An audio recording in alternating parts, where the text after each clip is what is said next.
Hey guys, I just want to let you know before we get into this episode that we've partnered with Band Builder Academy. Band Builder Academy is the #1 place to grow your music career. Run by top label manager and Sony Vice President Todd McCarthy, so you know it's worth it. Enter promo code CONCERTS at checkout to receive 10% off membership. Hi, this is Pieter from Soothsayer Orchestra, and you're listening to Concerts That Made Us.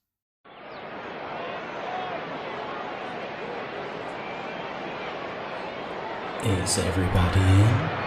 Is everybody in? The show is about to begin.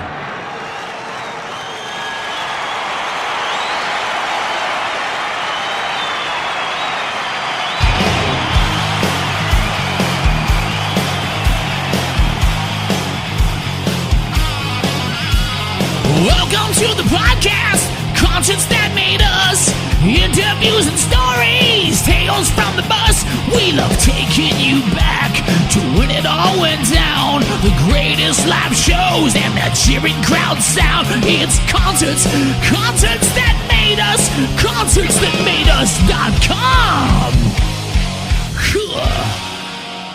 On this episode, I'm joined by Pieter Hendriks, the man behind Soothsayer Orchestra. Soothsayer Orchestra are releasing their new album, The Last Black Flower, on the 4th of February.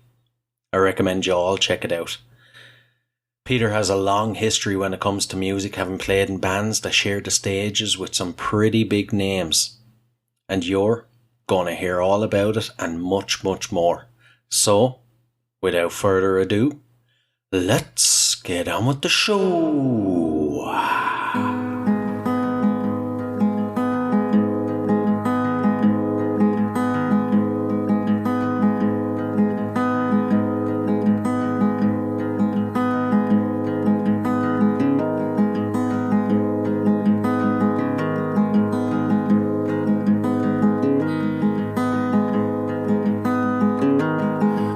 Rolling on this foul-smelling concrete.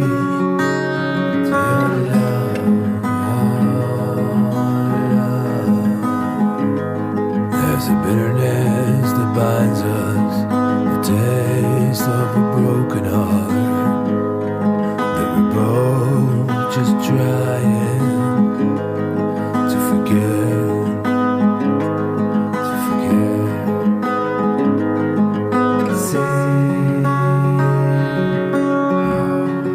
Songs of desire to me. Sing your songs like a frequency unknown to man. Like a frequency unknown to man.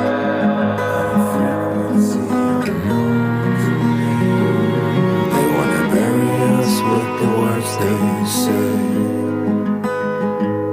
They wanna bury us with the words they say. But they won't bury us today. I'm crawling as close and concrete as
Peter, you're very welcome to Concerts That Made Us. Thank you for having me. It's great to have you now. I'm looking forward to diving into your music for the next bit. We opened the show with The Gleaming of Beryl. It's off your new album, The Last Black Flower, which is released on the 4th of February. Can you tell us a bit about the track? Yes, well, it's a track that was written by my good friend Harm. It's the first track that I've worked together with somebody for the specific Soothsayer Orchestra project. It's the first album I did everything myself, and so this was the first time he sent me some acoustic guitar parts out of the blue and saying, "Hey, this might be something for you to do some vocals over." So I messed around with it, and it just came together very smoothly. And that was also the first track that I really lyrically did something else, like more personal, more so it's more to the heart kind of song instead of the dark kind of stuff that I've written about on my first album. So it's a sensitive track for me because it so lays bare my I don't know how you say it, emotions or whatever, Straight from the heart. From the heart, that's the right thing, yeah. Speaking of the first album, you kind of secluded yourself in the middle of a dark forest to write that. What was the process like for this album? For this album, well, I had a very clear concept in mind, what I wanted to do or what I didn't want to do. I didn't want to rewrite my first album. So I have that space in the forest in Germany where I can go. But I thought, well, I've done that. I catch that vibe already on the first album, and I really wanted to do something different, approach everything different. So lyrics and music as well. So and then the pandemic hit.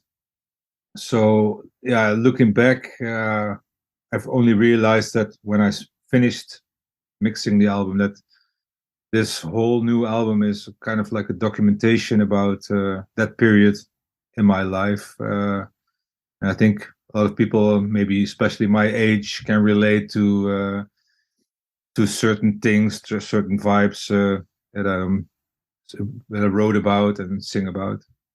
Some might describe it as kind of dark and downbeat, but at the same time it's exciting, and it's one of them rare, dark kind of albums that, although it's dark, it's not depressing.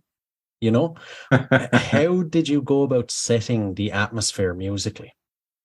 Well, it just all comes very naturally. So I don't think I don't listen to a band and think, oh, I need to write in that genre or in that vibe. It's just when I pick up a guitar or sit behind a piano or do whatever, that's just what comes out. So I don't know. It's just comes from somewhere, I think. And I don't know. Some people can be good at football and I suck at sports, but I can play an instrument. And when you're writing such music, such lyrics, how does it affect you mentally? Well, that's very early on in this interview that we touched this subject, but that's mainly what this new album is about. It's about the mental state of mind that I went through, and I was at a point that I really wanted to change certain things in my life, and I had a hard time dealing with that, and it was a slow, very slow process, and sometimes also very not depressing, but sometimes can get a little bit dark, especially in the pandemic times. You are at home and you have a lot of time to think, and you have not much room to think because I have kids and I have a wife, and although I love them very much, the house is very small when you need to stay inside the house. So it was just, I think, just a release, and then the times that I could sit and write, and that's just what came out. I think it's like a therapy kind of thing. Yeah. Now that time is over, then I have to ask, what sort of music do you think will come out of you in the future? And more, I don't know. Well, I really don't like happy music. So if you look Really? at, no, I don't think I own one record that has like happy songs on it. I just very tend to gravitate towards melancholic, dark kind of stuff. I like that in every genre, be it like I don't know, like for instance jazz. Like I love Miles Davis, but I love the Bitches Brew album of Mm. Miles Davis, which is is really so weird stuff. And yeah, I think also in hip hop music, I like the very extreme dark stuff, and not like the happy Will Smith kind of. No, it's Yeah. just my taste, and I think it's also maybe in just a release. Mm. I have those that side of me, and that comes out in the music. Ah, I see, I see. And what do you hope, both new and old listeners will get from this record? Well, um, I've let I sent the album to a couple of people and said, yeah, just really listen to it on your headphones or take the time to really, because it's an album. It's not like all the songs match together like a puzzle. And I really thought about everything very well, and I wrote a lot of songs, and just the selection of songs that tell the story really. So it's I consider it really a journey, and it's a very dynamic journey. So I what would be the most biggest compliment I could get is that somebody I don't know tells me, yeah, I sat down and I really listened to the whole album, and I understand what you're trying to say or do, and I catch the vibe that you're trying to set, and yeah, just go with that flow. That would be my biggest compliment. But I think, yeah, I don't know. If somebody listens to it, that would be cool, and maybe somebody can get something out of it. That would be a huge compliment. But So back to recording the first album, one thing I was dying to ask you was what makes you decide on a self-imposed solitude to write music? well, I had to that place in the forest, and normally we go there on vacation with my wife and my kids, and it's very remote. There's like very bad cell reception, and there's a small creek going next to it, and it's just a very beautiful place. And I had to go there sometimes to work on the place, and I brought a guitar or brought some recording gear, and it slowly built up when I started doing this songs for this project, and it was just that was a very nice place to just sit and write on the top of a mountain or bring a guitar and just get everything together. And when I had a couple of songs that I found, when I thought, yeah, this could be something like a record or a new thing, I just thought, well, what can be the inspiration, or what can be the concept that I can write about, and what can be the theme of this album. And yeah, I found that very much there, and that record is very much connected to that place, and also to the journey to that place. Like the car drive towards that place is like 2 hours from my house, so that's also that journey in the car, listening to some things I recorded at home and sing to it, and I just everything comes together on that album, and that place in the forest is just the center of that inspiration. Some people might know you more from your history in the hardcore punk scene. You were drummer for such bands as Reaching Forward, Born from Pain, and Black Bottle Riot. It's quite different sonically from Soothsayer Orchestra. What led to you making the change and stepping out from behind the kit? Yeah, Reaching Forward and Born from Pain are hardcore bands, and was in the mid '90s, early zeros, and after a while, it was just a natural change. I don't know. I think I always search for something new, and I get bored doing the same thing over and over again. So then I came in contact with Black Bottle Riot, which is more like a blues rock kind of band, and that was really challenging because it was a whole different kind of thing than punk hardcore drumming.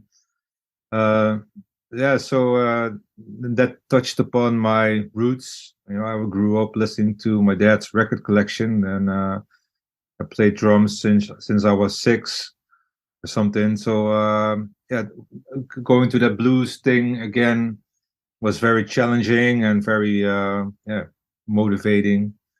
But then after a couple of years, kids came into my life, and so I had to quit playing shows every weekend. And I just really wanted to be here for my children, and be a good dad, be responsible. So naturally, it grew into the Soothsayer Orchestra thing because I had time. I had no band really, and And what happens if you want to take this on the road? Then will you be able to? Yeah, my kids are now older because it took me a couple of years to write the first record and now the second record. So we're planning. I have a band now, and that sounds really good. And I'm really inspired and motivated to do it. So we're hoping to do more live things in the future. Mm. Good to hear. Good to hear. We'll dive into your own personal history now when it comes to music. Can you remember your earliest musical memory? My dad, he was a drummer in a hippie band. My parents are both very musical people. So there were always instruments everywhere, and my dad was a drummer. So every night when I went to bed, my dad would practice the drums, and that would be underneath my the room I was sleeping in. So I could always only fall to sleep when he was practicing the drums. And every Monday night he had practice outside the house, and then he wouldn't be there, and then I would have a hard time falling asleep, and I would call for my mom, like, "Where's Daddy? Why is he not playing the drums?" So I think that's my earliest, memory of music. And Jeez, I think you might be like the only person on the planet who finds drumming soothing and it helps them sleep. I think so too. Yeah. Yeah, but and after that, it was my dad has a very good record collection, and the first record that I remember listening to was the Band of Gypsies record with Jimi Hendrix. I would sit there with the gatefold record in my hand and watching, like, there's very vague pictures in there, and I would like stare at them and see what's going on and listen to those songs on the headphones sitting in front of the record player. And I still remember that very clearly, like being very little and just being hypnotized by that albums. I've heard someone else mention before that when it comes to your parents, it's like your father introduces you to kind of, the real rock sort of cool stuff, whereas your mother introduces you to real sort of softer songwritery, Fleetwood Mac rumors. Yeah, exactly. Was it like that for you? Yeah, it was Fleetwood Mac rumors and David Bowie. That was my mom's part. And my dad was like Black Sabbath, Led Zeppelin, all the classics, that everybody listens to, Deep Purple, I don't know, all those things.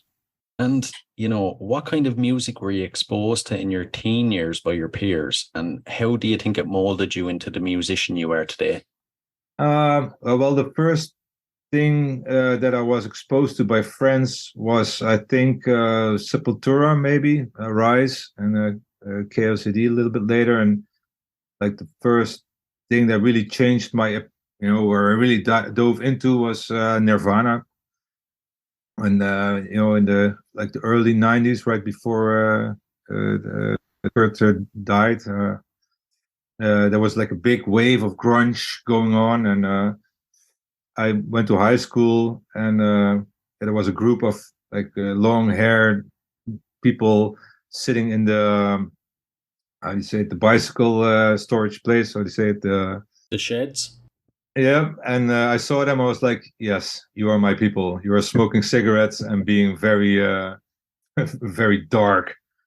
So I hung out with them, and just through them, I learned more about music. And then later on, I met the guitarist for Reaching Forward, who is still with me. I'm still very good friends with Harm, and he plays with me in Soothsayer Orchestra now. So we've been friends for 25 years, and I think through him and with him, we discovered hardcore, like 80s hardcore bands, and just really dove into that scene.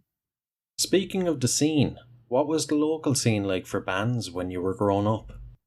It was very good. We had 2 punk bands called Facing Down and Of No Avail, and they played a lot in our area. So when bands like NoFX and Lagwagon and all that era of epitaph bands was happening, they were playing a lot locally. So we would really like look up to them, and it was like a big scene. Like everybody was skateboarding, and we come from a very small town, so there was like from all the towns together, all the freaks came together and were skateboarding, and it was very, very cool time to grow up. There's no cell phones, so you would have to go outside and meet everybody. Those were the days, huh? I think so. I don't know. Yeah. And, what sort of steps did you take then to get into the music industry and start playing gigs yourself? We started the band Reaching Forward, and that got picked up a little bit locally. And after that, because we were a straight edge band, what got drawn into that scene. So it was, you just the straight edge thing was in the mid-90s very big. So we just were lucky to ride that wave a little bit, and we're not super popular, but I think we were at the right time playing good enough music to, do some little bit of touring and play out a little bit. And through that, we just grew as musicians. And after I left Reaching Forward, I joined Born from Pain, and that was a little bit step up. Did some bigger touring, and did some touring in America and Japan, and so that grew a little bit. Still not making money, but we could see something of the world and record some music. Yeah, I always feel like there's this joke when it comes to musicians. It's like when you ask the devil to sell your soul. You asked for the fame, but forgot to ask for the money. So true. I mean, you don't even get the fame. That's the shitty part. Yeah, exactly. And before we dive into your own concert experiences then that you've played, as a concert goer, what concerts do you think have made you? Oh, yeah. Well, I thought about this question because I knew it would be coming. But the first show that was very intimidating and left a huge impression on me was seeing The Exploited, a punk band from Scotland. I think in 95 or something. And it was like the first show that we went to outside our local bubble. And we arrived at that small venue, and there was like punks everywhere with mohawks, and we felt very, overwhelmed by this. We were like 14, 15 without parents, and and they started playing, and the crowd went berserk, and it was violent, and it was just I still every now and then think about that show, and I'm going like, oh fuck, that was so cool. I was so I know it was like dangerous, and it was like in like kind of a movie, and it was scary, and was happy when it was over because it was such an intense moment. Jeez. And how do the concerts you go to nowadays compare to it then? Oh, they're not as violent. I thought so. Yeah, lucky. Oh, well, through the years, I saw some really cool shows, and from very diverse genre, because I like so many different genres. But I thought about that question. But I think the coolest thing I've ever saw was Tom Petty play, and that was like, I don't know, there was probably one of the coolest things I've ever seen. They played so well, and yeah, the whole vibe of that band on stage, and him leading that band, Tom Petty, and yeah, they were like such an oiled machine, but with great vibe and chemistry, and was it was magical. Oh, I'd say so. I have to ask now, as a callback to something you said earlier on, have you ever been to a Happy concert? To a Happy concert. Oh, that's a good one. Jesus. I don't know. Maybe yeah, well, the most poppy thing I've ever seen was Amy Winehouse. I don't know if that counts for Happy.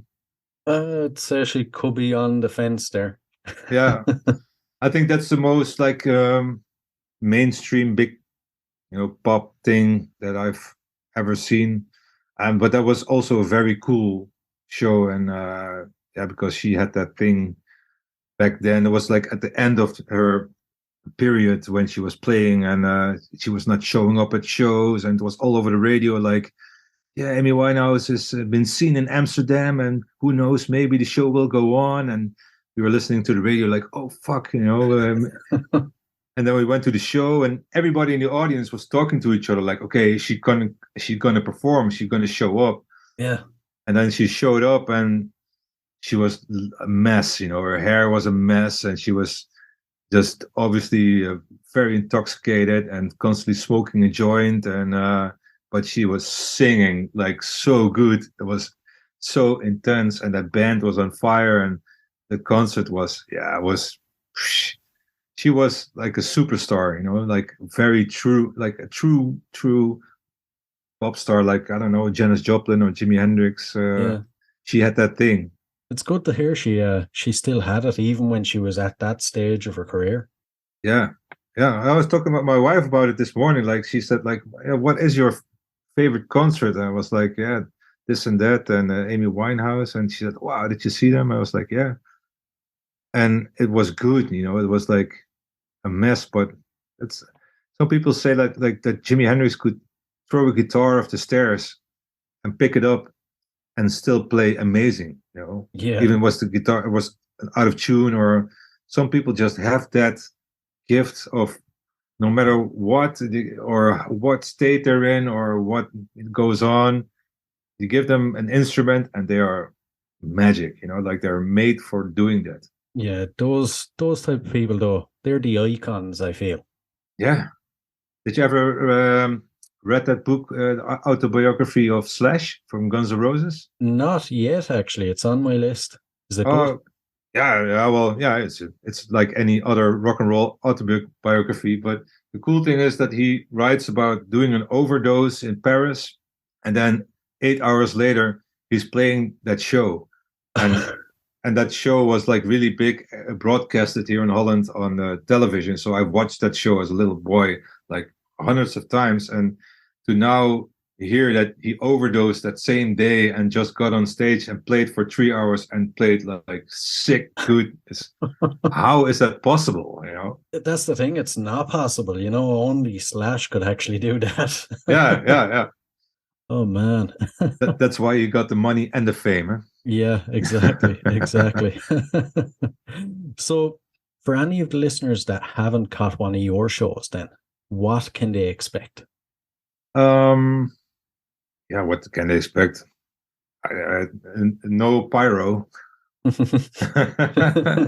No, I'm just playing the songs, and I really try to dive into the vibe and tell my story through the music. And I also tried to do live a very dynamic show, so I have like the hard stuff, like the hard rock songs, but I also have some very small piano songs that I do live, and some acoustic stuff, and try to really balance it out, so every aspect of what I want to do comes across, and make it a cool thing to watch. So I have a guy that does the light plan, and I bring like a crew is a big word, but I bring a sound guy and a light guy, and we have a plan for everything. And I don't know. I try to make it look good and give it a good vibe. And I think that's that's what I try to do.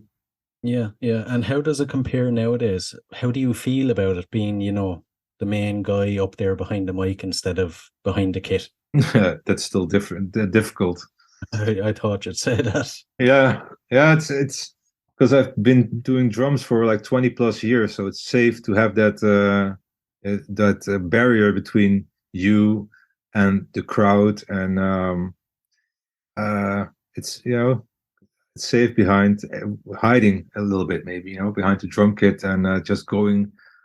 I can let everything go and really dive into it and play from the heart, and I find it difficult to relax a little bit when singing and playing guitar, but I don't know. I think because I have played so many shows for so long that maybe experience gets me through it a little bit better when I do it now than maybe when would have done it 20 years ago. Yeah, yeah. So I try to enjoy it, and I do enjoy it because I think it's I obviously enjoy playing the songs, and I take it not for granted that I'm able to do this and that people enjoy it, and that I have people in my band that want to play my songs, and make them their own and make it a group and really dive into it. So yeah, it's not something that I take for granted, Yeah, I get you. And in the past, you mentioned that you've toured America, toured Japan. You shared stage with the likes of Type O Negative, Sepultura, ZZ Top, Pearl Jam. What gigs from your entire history now, even ones you've played recently, back to the start, what gigs do you think have made you? Well, the first things that I really was impressed with doing was with Born from Pain. We did a tour with Biohazard, Agnostic Front, Hatebreed, like a lot of big. I don't know if you know those bands, but we did that tour, and that was like for big venues, and I think that was really overwhelming, and I think also mentally I was not ready to do that as like coming from a small town, and it was like those were my heroes, and that was really cool, and to play for huge crowds like on a professional tour. That was I never thought that I would go beyond the borders of Holland, so doing a European tour with my heroes was was very, very cool, and the point where I thought like, okay, wow, now it's okay. This I've accomplished something, and try to enjoy it. Yeah, and I'd love to know, what do you learn when you're playing with bands at that level? Not to do drugs. Get your shit together. Get your shit together and work hard. I think so. The drugs part, I had a little bit of difficulty of accepting that rule for a couple of years. But I think the work ethic I really got from the hardcore scene. I still apply it to what I do today. The do-it-yourself mentality, and not take things for granted. And if you want something, and you have to work for it, and put in the work, put in the hours, even if you don't want to. I don't necessarily like listening to my own vocals for weeks in a row, but if I want to make a record, if I want to make songs, then I have to do the work and sit in my studio while I also could be doing other stuff. But if you had to pick one gig in particular you've played that you would revisit over and over again as the perfect gig, is there one? That's the perfect gig. Well, I've played some very cool shows with Black Bottle Riot, because those guys we clicked very well musically, so we could jam and improvise.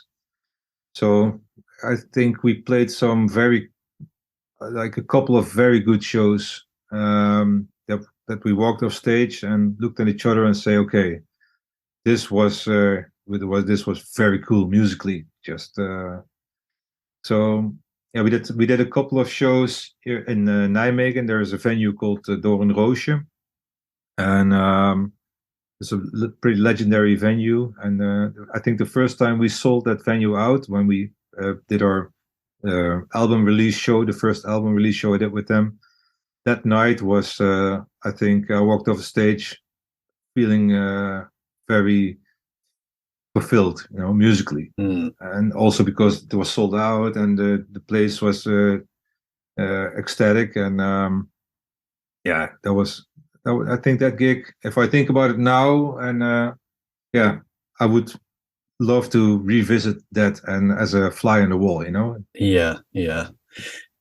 Sounds like a pretty good one. All right, and not to get negative now, but switch it around. Is there a gig that maybe didn't go so well, and how did you overcome it? I think there was. This is very shameful, but I think there was one show in France with Born from Pain I played, and I drank a whole bottle of Jack Daniels before we had to go on stage. Oh man, I was very young. I was 20, so Right. I was that was 20 plus years ago. So, but I'm still a little bit ashamed of it. And but I drank a whole bottle of Jack Daniels and had to go up on the stage, and it was a mess.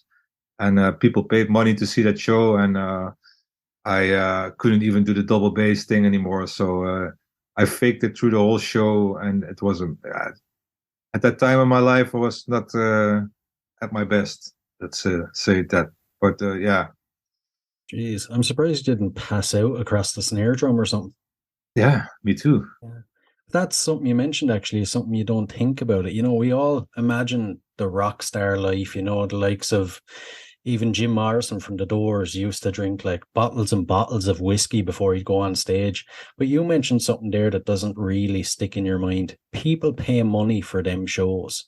Yeah, that's a bummer, If I would pay money and buy a ticket and work the whole week, and would for instance, I once went to see the Wu-Tang Clan, and tickets were like, I don't know, 70 euros or something like that. It's crazy. And everybody would be there. The whole Wu-Tang was like promoted, except Old Dirty Bastard, because he's not here. So we went to the venue, and we had to travel 2 hours, and they didn't show up. So and that was like, what the fuck is this? So our train was leaving back at like 12 or 12:30 at night, and we had to catch that train, and the show was supposed to go on at 9:30 or something. And at 11, we went to the cash register and say, hey, we want our money back because this is not happening, right? And they said, no, nobody of the Wu-Tang Clan is in the building. They're all sitting in the coffee shop in Amsterdam, and they're too wasted to come to the venue. Oh man, that was like, I you look forward to that kind of show, and of course Wu-Tang Clan is much bigger than any band I would ever be in, but when we talk about a show that going on stage drinking a bottle of Jack Daniels and not being able to play a show, even if it's before 20 metalheads, it's still those 20 people come to see you, and it's disrespectful to do something like that, I think. True, yeah. Especially because I'm not Slash, That's the other side of it. Yeah. And, to get a sense of your career now, you're kind of, with the album, it's like a one-man kind of deal. How do you go about promoting it and getting your music out there and heard by new listeners? Do you think it's a more challenging job nowadays compared to years ago? Yeah, I think so. It's very challenging because there's access to everything, and everything is quick, and people listen to songs, and people don't specifically maybe take the time to listen to an album, or to listen to the craft of making an album. And when we first started out with the hardcore bands, you just everybody was writing letters and making tapes and tape trading and doing fanzines, so it was very, I wouldn't say easy, but there wasn't not much out there. So if you just working hard and mailing flyers and going to shows, handing people flyers and sending people demo tapes and stuff like that. It was easier to promote music because people actually took the time to, listen to a record for weeks at a time. And now it's like I go on Spotify and you listen to, when somebody sends me like an album, it's like, hey, listen to this. I listen to the first song, and if I don't like it, most of the time I don't listen to it, and that's a shame because so it's difficult. Coming back to your question, it's difficult promoting or getting people to listen to my music, also because I think that's the crappiest part of making music, is to try to maybe hope that some people beg for. I don't want to beg for anybody to listen to what I do. If it comes organically, and I can have a cool conversation, for instance, with you about music, and somebody picks it up and maybe listens to the album, and that would be fantastic if that goes naturally. But I'm not going to, I don't know, force people, or I don't know, do some hardcore commercial buying advertisement stuff. And no, I don't know. Yeah. No, I'd be similar myself. What do you think of the likes of social media, specifically TikTok, where they'll play 15 seconds of your song? Yeah. Well, I don't know. That's more my kids doing that kind of stuff. I have a hard time dealing with Instagram, and I'm keeping it with the Instagram, and I'm not going to do TikTok dances. No, if it means that nobody listens to my music, then hey, I'm okay with that. I'm not going to sell my soul to some fucking social media crap, or make handsome pictures of myself or fake stuff to get likes, or I don't know. If I have 100 people on my Instagram account truly caring and being into what I do, then I prefer that than over 10,000 people that follow me on Instagram and don't give a shit, really. I don't know. Yeah, exactly. The thing about it is like with social media, I kind of, if I didn't have the podcast, I don't think I'd be on social media. Apart from the obvious thing of it's so negative and everything, but for a creator of any type, I feel like it's super stacked against you. The odds aren't in your favor at all. Like you mentioned, the 100 people following you. If you make a post or something, it'll show to like 5 of them. Just doesn't seem fair at all. No, yeah, but like you said, you have to, if you're doing something creative, like you with your podcast, and you make something, and you would appreciate if some people listen to it, because you don't make it for yourself or for your mother. It's you make it for people that you want to share your art with, and where you think we can make a connection because they're like-minded people, and you think you can add something to their when I listen to your podcast, I enjoy it, and it's I connect with it, and that's a cool thing to reach. But unfortunately, you need social media these days because people are on their phone and looking and connect with you through that. Even like old people like myself, You're not that much older than me. It's yeah, we're young, very young. Yeah. And before a show nowadays, how do you get ready for it? How do you psych yourself up before you go on stage, and how do you calm yourself down when you come off stage? Well, when I come off stage, I always, because I'm a very perfectionist. So when I come off stage, I don't like anything of it. Like I hate everything. I thought everything was not good, and especially myself. I think everybody else did a good thing, but I don't feel confident at all.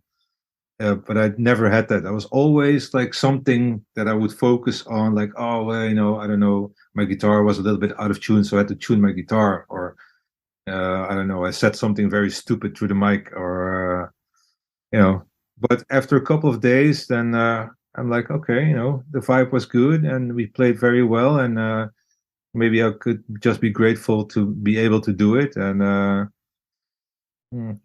think but it always takes a little bit of time to get comfortable with the idea that imperfection is also good, and that you can also just enjoy yourself without immediately setting the bar very high. Yeah, true. Some very good advice there. Yeah, you can just enjoy life, before you know it, you're not here anymore. And in the end, you have to do it for yourself and not for attention or for anybody else. And that's what I try to say to myself, and it's a lesson that I still have to learn, of course. But yeah, and say you play a big show on a Friday night or a Saturday night, goes perfectly. You're kind of living in the moment of not so much the rock star vibe, but it was the perfect gig. You get up Saturday morning and it's kind of back to reality. How do you deal with that? Well, I have 3 kids, so I'm quite fast back to reality. Good answer. Yeah. So I just make breakfast for everybody, and I don't know.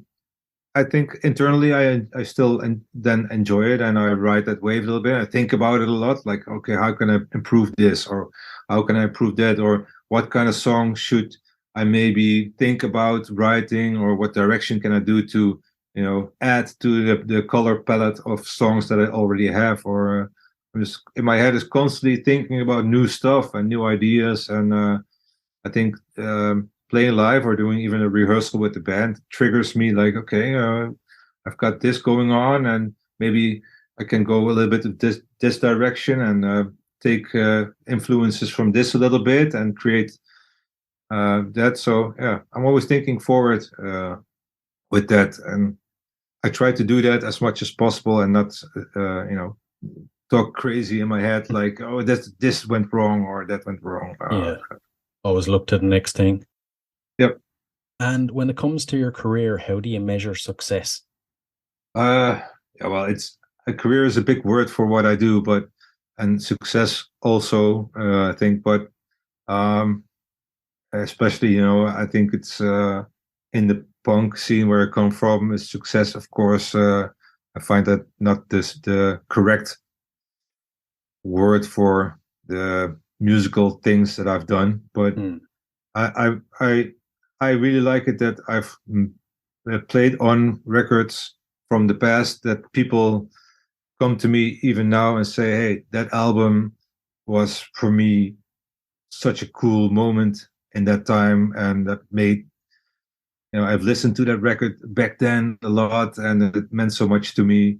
Or that show that you played with that band was it was phenomenal, and was a crazy night. And sometimes that happens, not a lot, but and when it happens, it's like people say that from the heart, and I appreciate that. And I think I always also myself try to do that when I meet somebody that I've seen playing a show, big or small, that made an impression. Just say, hey, that was so cool, and give people compliments about the art that they make, and try to pay attention to that, because I know it's nice to hear, to get a compliment and say, hey, I enjoyed that podcast, or I enjoyed that show, or I enjoy seeing you play guitar. Or I feel like you've kind of answered this question with that answer as well, but I always ask, in 30 years time, when you're at the end of your music career, my life, yeah, you're looking back, what needs to have happened for you to feel completely fulfilled and happy with it? I want to be an old man still playing. I want to, keep playing music in whatever form. If it's in a small rehearsal room with my buddy Harm playing the blues, if I can just create and make music, that would be super cool. But for now, the coolest thing that I have in mind the last couple of weeks is like, I would really like to do some more shows with Soothsayer, and for some reason I have really in mind that I want to do like some shows in England. I know I've said that in the cosmos, like if that would ever happen, like a weekend thing or whatever, that would be super cool. That's it. It's like small things, but that would, that's yeah. that's actually a nice segue into my next question. Your future plans. I was going to ask, where are you planning on touring to support the record? Yeah, well, at the moment we're looking at finding a good person to work with when it comes to bookings, and that's a thing because there's a lot of fish in the sea, like bands. There's a lot of bands and people doing stuff, and there's a few promoters out there that yeah, I don't know. It's a difficult time to find the right guy to work with to get the right shows going, because I also don't. I'm very specific in what I want, where I want to play, and I don't want to play in a festival during the day. You know, it needs to be dark. It needs to be that kind of lighting. I need to can do my thing. Otherwise, if I'm going to stand there in broad daylight on some festival, you know, playing what I do, you know, Yeah, it doesn't work really. no, it doesn't work at all.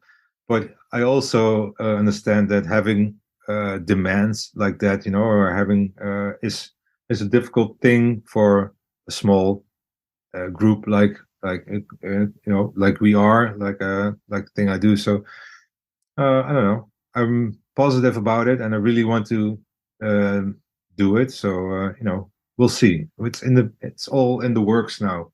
Oh, good to hear. Good to hear. I look forward to seeing what you do with it anyway. Yeah. And we'll dive into the last couple of questions. So, if you could see any performer from history in concert for one night only, who would it be?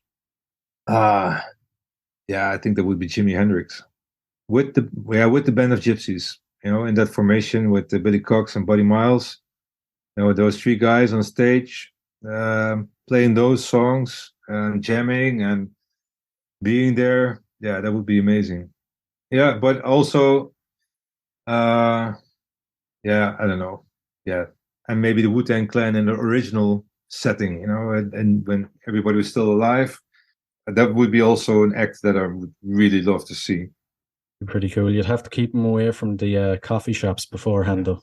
I think that would be hard. Yeah. Yeah, well, I'm not going to ever pay money for them. If that would, you know, they would have to pay me to come see them to make it up with me. Yeah, exactly. And if you had to spend 24 hours locked in a room with any musician or performer from history, who would it be? Yeah, I would like to sit in as a drummer for Tom Petty when he was writing the Mojo record, because that's it's one of his later albums. I don't know if you know it, but I wouldn't be too familiar. You should check it out. It's a really great record, and they had a really cool thing going on then, and that's a tour I also saw them play. I would really like to be in a room in a practice room or a studio with that band as a drummer and just jam and play those songs and maybe write something and just hang out. And yeah, that would be, yeah, Tom Petty and the Heartbreakers. Yeah, sounds like a pretty cool 24 hours. Yeah. Maybe smoke some joint, you know. Yeah. It makes some pretty cool memories. Yeah, I think so too. And the final one, what song would appear on the soundtrack to your life? Ooh, that's also a good one. I think the Buddy Miles song "Them Changes," and but then in the Band of Gypsies version. So the Band of Gypsies played that song, and that drums and the vocals and the guitars, everything for that song. You know, if I ever die, then they should play that song on the funeral, because that song just captures everything that follows me through my whole life. That's when that song comes on, it's just like, you know, brings me back to a little boy, to, you know, a teenager, to 20s, 30s, to where I'm now. If that song comes on, it's just, you know, flashback to my life or something. Yeah, it has to be that one. So perfect. Yeah, it has been with me, you know, my whole life. Some records do that, you know, they stick with you. Some people have that with the Beatles or the Stones, or, you know. Yeah, I'm always saying it. I've said it multiple times on the podcast before, but there's albums or even certain songs that are linked to important memories in your life, and as soon as you hear the song, you'll be back in that moment again. Yeah. There's multiple songs that do that, especially I think with when you have a breakup with a girlfriend or a boyfriend or then when that song comes on the radio or comes by, you just instantly you get that feeling or that that smell again. And yeah, that's it. But how magical is that music can do that. Music can do that. And I think that's the biggest compliment. We talked about earlier about what you want, and that would be the biggest compliment if anybody ever says like, okay, your music got me through something, maybe a heartbreak or a death or happy things or whatever. It was a soundtrack. That music was a soundtrack for that period in your life, and I think that's the biggest compliment and the most beautiful thing about making music. Yeah, I think that would be like the perfect measure of success. That would beat out the fame, the money, everything. Yeah, I totally agree. Yeah. All the fame, all the drugs, all whatever is so empty. But if somebody really feels and connects and spiritually, gets into your music, wow, that's a lifetime. That's wow. Yeah, exactly. That's some hippie shit. True. Right, Peter. It's been an absolute blast now. I've really enjoyed diving into your music. Thanks a million. Thank you for having me, man. It's an absolute pleasure talking to you.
Stay fair.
It's Tuesday. Or maybe it isn't, but Tuesday is about to be your favorite day of the week. You bet. She's Jenny.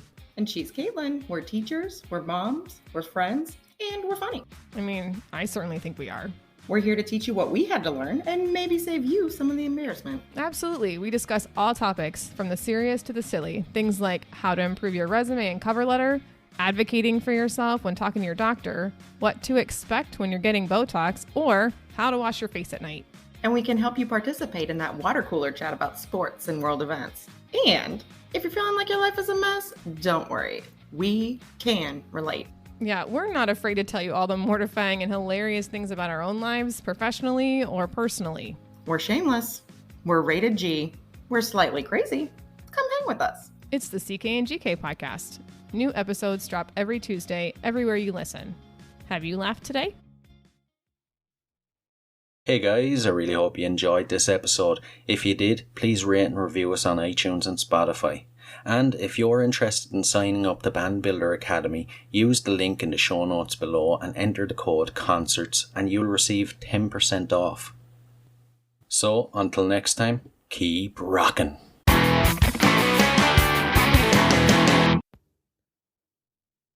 Hey, what are you guys still doing here?